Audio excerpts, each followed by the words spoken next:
The security team moved first. 3 men in dark suits stepped away from the crowd and surrounded the stranger before he could reach the front entrance. "Sir, stop right there." People waiting outside the glass tower turned to stare. The stranger froze. He was wearing faded jeans, work boots dusted with drywall powder, and a worn blue jacket that had clearly seen better days. Beside him stood a little girl holding a purple backpack almost half her size. The man looked confused. "I think there's been a mistake," he said calmly. One guard touched the earpiece in his ear. "Description matches. Hold position." The crowd immediately assumed the worst. Someone whispered. "Probably trying to get into the CEO event." Another person shook their head. "Security doesn't move like that unless it's serious." The little girl squeezed her father's hand. "Dad?" Before he could answer, the front doors opened. And what happened next left everyone speechless. Because the man security believed was a threat slowly rolled up his sleeve. And revealed something the CEO recognized instantly. Something that would change the entire day. 6 months earlier, life had looked very different for Ethan Carter. At 36 years old, Ethan lived in a small rental house on the edge of Cedar Falls, Iowa. He wasn't rich. He wasn't powerful. He wasn't famous.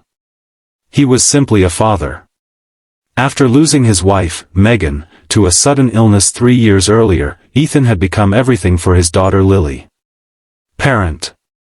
Cook. Homework helper. Soccer coach. Nightmare chaser. Best friend. Every morning started before sunrise. He packed lunches. Braided Lily's hair, sometimes badly. Made pancakes on weekends. And spent long days working construction to keep their little world together. Money was always tight. But Ethan had a rule. No matter how difficult things became, kindness was never optional. "People remember how you make them feel," he often told Lily. "Even when they forget everything else." Lily loved that lesson. She carried it everywhere.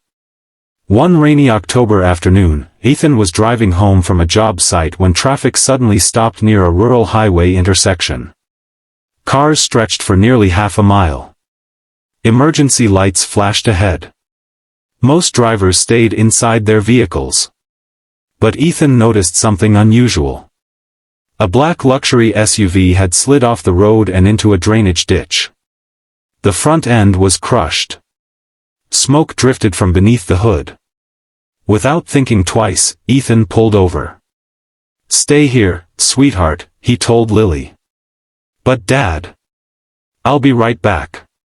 Rain soaked him instantly as he ran toward the wreck. Several people were standing nearby. Nobody was moving closer. Nobody wanted to risk getting hurt. Inside the SUV sat a middle-aged man struggling to open his door. The vehicle had partially rolled onto its side. "Sir!" Ethan shouted. "Can you hear me?" The man nodded weakly. "My leg." Ethan looked around. "Call 911. One bystander replied. "They're already coming." The smoke thickened. Ethan knew waiting wasn't an option. He climbed carefully onto the damaged vehicle.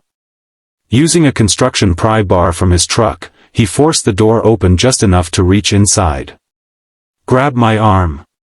The injured man hesitated. Ethan smiled. "I've got you."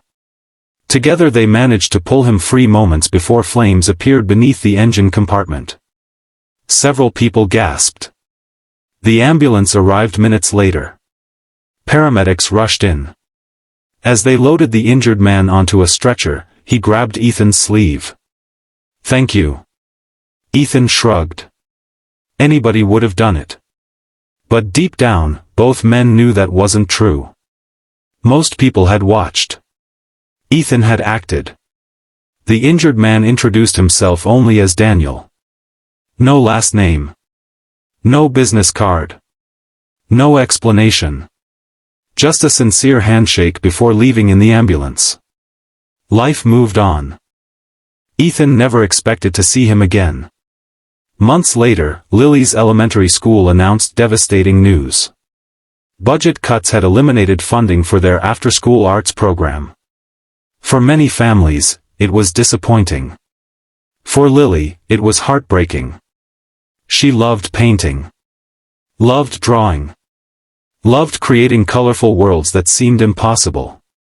The art room was her favorite place in school. When she learned it might close permanently, she cried during dinner. Ethan listened quietly. "How much do they need?" he asked. $30,000, Lily said. The number felt enormous. For Ethan, it might as well have been $3 million. Still, he refused to dismiss her feelings. "Maybe someone will help."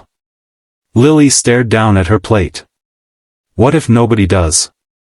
Ethan didn't have an answer.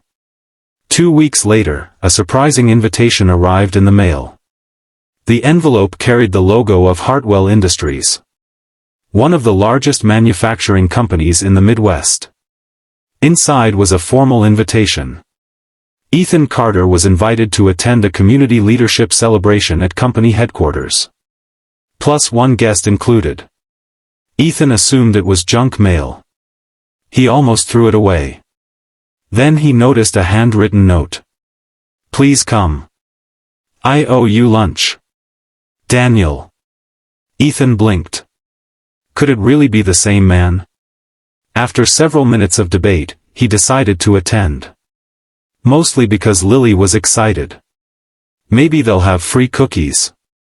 The following Saturday, father and daughter drove 2 hours to Minneapolis. Hartwell Industries occupied an enormous glass tower overlooking the river. Luxury cars lined the entrance. Executives mingled outside.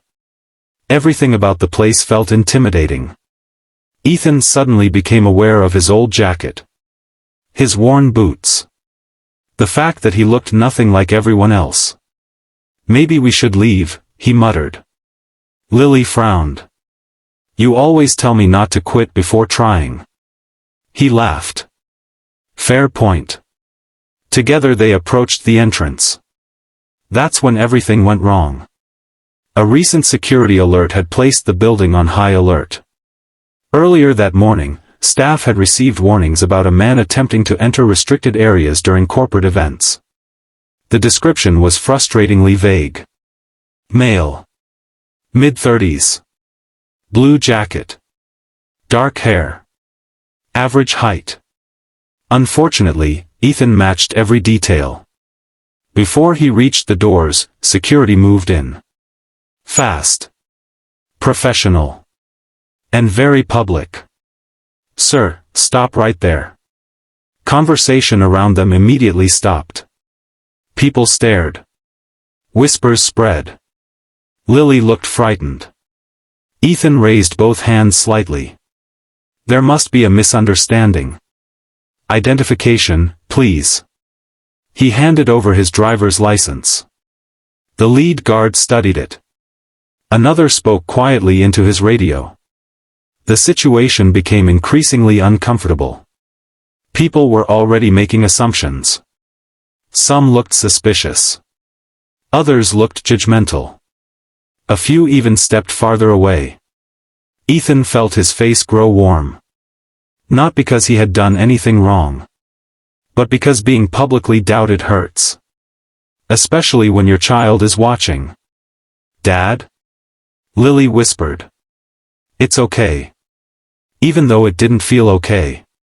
Then the front doors opened. A group of executives emerged. Among them was Hartwell Industries CEO Daniel Hartwell. The same man Ethan had rescued months earlier. Daniel immediately noticed the scene. "What's happening?" One guard responded. "Potential security concern, sir." Daniel looked toward Ethan. Then toward Lily. Confusion crossed his face. And suddenly his eyes widened. Recognition. Immediate recognition. "Ethan?" The guards looked stunned. You know him, sir? Daniel laughed softly. Know him? He walked directly through the security circle. This man saved my life. Silence. Complete silence. Several executives exchanged shocked glances. The guards stepped back instantly. The crowd watched, embarrassed. Daniel extended both hands. Ethan Carter. The two men shook hands. I've been trying to find you for months. Ethan smiled awkwardly. I didn't expect all this. Daniel noticed the tension. Then he saw Lily's worried expression. And his smile faded. Because he understood exactly what had happened. People had judged before knowing. Assumed before understanding. Something he himself had once experienced early in his career. Then Daniel noticed Ethan adjusting his sleeve. The fabric slid upward, revealing a faded scar running along his forearm. The scar Ethan received while pulling Daniel from the wrecked SUV. Daniel stared at it. The reminder hit him hard. This man had risked himself for a stranger. And today that same stranger had been treated like a threat. Everyone, Daniel said loudly. I want you to understand something. The crowd turned. When I was trapped in that vehicle, dozens of people stood nearby. His voice remained calm. But Ethan moved toward danger to help someone he didn't know. The crowd grew quiet. He didn't ask who I was. He didn't ask what I owned. He didn't ask whether helping would benefit him. He simply chose kindness. Daniel placed a hand on Ethan's shoulder. The world needs more people like this man. Inside the building, the atmosphere completely changed. Lily suddenly found herself sitting beside executives who wanted to hear her story. Employees greeted Ethan warmly. And Daniel personally gave them a tour. During lunch, they talked for nearly 2 hours. Daniel learned about Ethan's life. His construction work. His late wife. His dedication to raising Lily. And finally, the struggling school art program. Daniel listened carefully. How much funding did you say they needed? Ethan hesitated. 30,000. Daniel nodded thoughtfully. Then changed the subject. Ethan assumed that was the end of it. The event concluded later that afternoon. Father and daughter headed home. They were grateful simply for the experience. But the biggest surprise was still waiting. 3 days later, Cedar Falls Elementary held a special assembly. Students filled the gymnasium. Teachers stood along the walls. Parents sat in folding chairs. The principal stepped onto the stage smiling. I'm excited to announce that our arts program has received a full donation. The room erupted. Children cheered. Teachers cried. Parents applauded. Lily looked around in disbelief. Who donated it? The principal smiled. The donor requested recognition for someone else. A large screen lit up behind her. Instead of a company logo, a photograph appeared. It showed Ethan helping paint scenery for a school play months earlier. Below it were simple words. Kindness creates more kindness. Sponsored by a grateful friend. Lily's eyes filled with tears.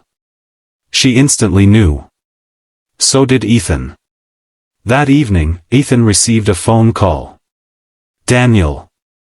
You didn't have to do that, Ethan said. Yes, Daniel replied. I did. There was a pause. Then Daniel continued. You taught me something important. What's that? That success means very little if it never reaches other people. Ethan smiled. And you taught me something too. What's that? Kindness has a way of coming back when you least expect it. Years later, the story became part of local community history. Not because a CEO funded a school program. And not because a company hosted an event. People remembered it because of a much simpler truth. A father stopped on a rainy road. A stranger chose gratitude. A child learned that compassion matters. And an entire community benefited from one decision made in a moment when nobody was watching. The real lesson wasn't about money. It wasn't about business. And it certainly wasn't about status. It was about seeing people clearly. Not through appearances. Not through assumptions. Not through first impressions. But through their character. Because sometimes the person standing in worn boots and an old jacket is carrying a heart strong enough to change lives. And sometimes the greatest act of kindness begins with something incredibly simple. Choosing to help someone when you have no reason to expect anything in return. That choice may never make headlines. It may never bring recognition. But it can start a chain reaction that reaches farther than anyone imagines. And that's exactly what happened when a single dad rolled up his sleeve, and reminded everyone that true worth is found not in what people have, but in what they're willing to give.